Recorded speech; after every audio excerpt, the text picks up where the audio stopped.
Merci camarade, merci. Alors, il était prévu que nous intervenions dans le débat. Donc, on n'a pas préparé une intervention au même titre que nos camarades conférenciers qui ont vraiment fait une analyse approfondie de la situation au lendemain du 8 mai 45. Alors, nous, dans le cadre justement de la discussion, nous voulions soulever un certain nombre de points et d'aspects qui n'apparaissent pas dans l'analyse qu'on fait des victoires du 8 mai 45 pour les peuples occidentaux. Et notamment les peuples oubliés, comme souvent, les peuples africains et afrodescendants, qui ont pourtant payé un très lourd tribut à cette deuxième guerre impérialiste. Donc, ce qu'on a appelé les tirailleurs sénégalais, qui étaient en fait des tirailleurs africains, des tirailleurs qui venaient de l'ensemble des pays colonisés, étaient souvent en première ligne dans tous les combats, dans toutes les batailles. Et ils n'ont pas été reconnus, évidemment. On peut en prendre pour preuve le massacre de Thiaroye.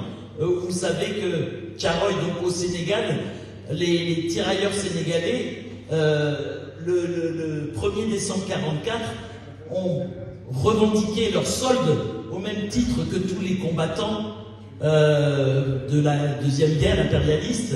Et cette solde qui était ridicule pour ce qui concerne les tirailleurs sénégalais leur a été refusée. Et il y a eu plusieurs centaines. Aujourd'hui, on reconnaît que ça a été des centaines de tirailleurs sénégalais qui ont été assassinés par les colonialistes français. À l'époque, on a parlé d'une trentaine, mais en fait, ça a été plusieurs centaines.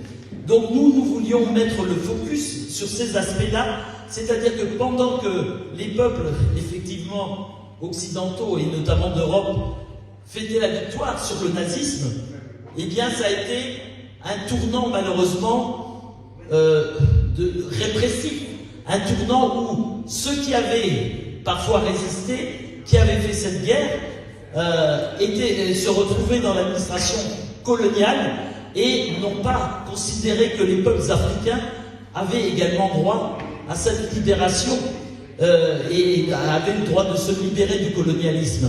C'est-à-dire que, comme toujours, et comme souvent, et comme jusqu'à maintenant, les peuples africains, quand je parle de l'Afrique, je parle de l'Afrique dans son entièreté, ont été considérés comme des parias, comme des sous-hommes, voire comme des non-hommes, non-humains.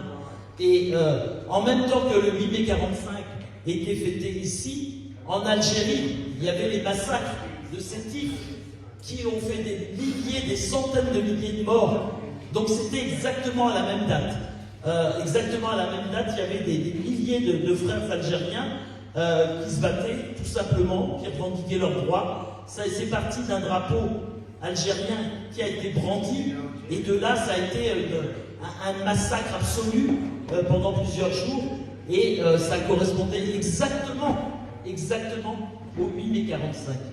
Donc c'était à Sétif, c'était dans plusieurs villes de l'Algérie, et donc voilà, c'était mettre le focus sur le fait qu'il est important au jour d'aujourd'hui que les combats qui se mènent contre l'impérialisme soient des combats communs, soient des combats collectifs, et qu'on ne regarde pas toujours la question de l'impérialisme, de l'anticapitalisme, de la lutte contre le capitalisme, etc., seulement à partir du focus européen, occidental, mais qu'on le regarde dans son entièreté. Et si on parle d'impérialisme, comment ne pas parler de l'Afrique?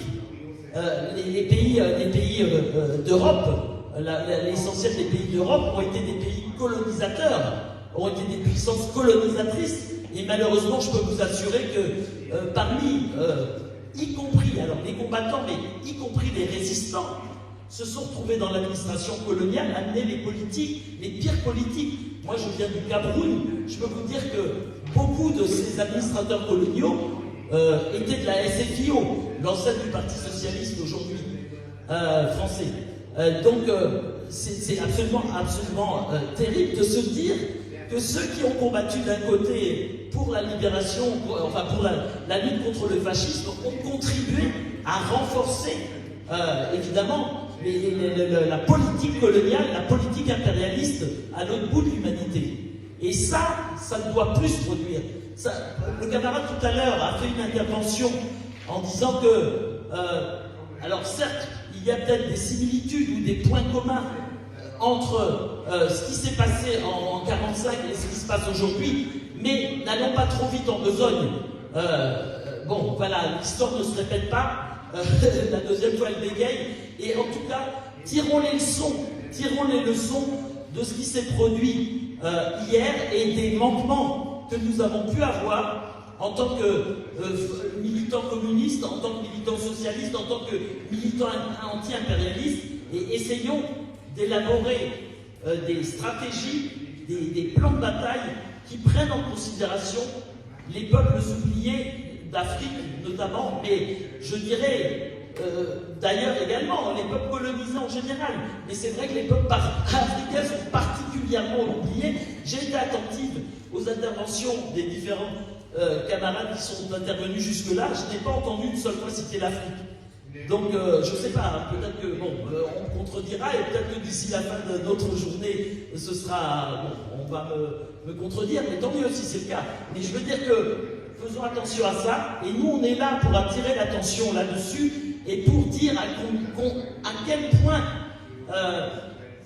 rien ne pourra se faire sans l'Afrique. Rien ne pourra se faire sans la prise en compte de l'Afrique, la prise en compte de ce qu'il représente pour le camp capitaliste, pour le camp impérialiste, et à quel point il est plus qu'une bouée de secours. Il est sa survie. Si la France n'avait pas ses colonies ou ses ex-colonies, elle serait peut-être la 100e puissance. Elle serait rien. Aujourd'hui, elle est la 5e ou 6e puissance mondiale. Si elle n'avait pas ses colonies, elle serait en bas de l'échelle en termes de puissance économique. Elle est la 2e puissance maritime grâce à ses colonies. Donc, ne négligeons pas cette dimension. Ce que je voulais dire également, c'est que un aspect important aussi à souligner, c'est l'instrumentalisation des peuples colonisés. Combien ils ont utilisé les peuples colonisés du nord de l'Afrique contre les peuples colonisés du sud de l'Afrique. Et inversement, ils ont utilisé les peuples du sud de l'Afrique contre les frères qui, au nord de l'Afrique, se battaient. Pour tout dire, ils ont utilisé la partie du Maghreb qui était donc dans l'armée contre les mouvements de résistance en Afrique noire, et inversement, ils ont utilisé les colonisés d'Afrique noire contre les frères et sœurs d'Afrique du Nord.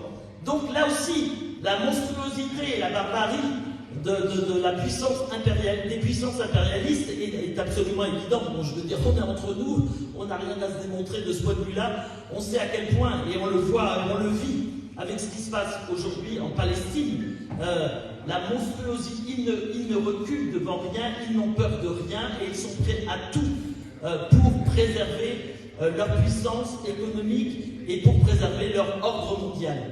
Donc, nous, en tant que dynamique unitaire panafricaine, donc qui est plateforme d'organisation africaine, progressiste, révolutionnaire, pas nécessairement communistes, mais qui veulent se débarrasser effectivement de l'impérialisme, qui veulent conquérir la souveraineté de l'Afrique et qui pour un bon nombre d'entre elles se posent la perspective au-delà du capitalisme, donc qui s'inscrivent clairement dans la lutte anticapitaliste.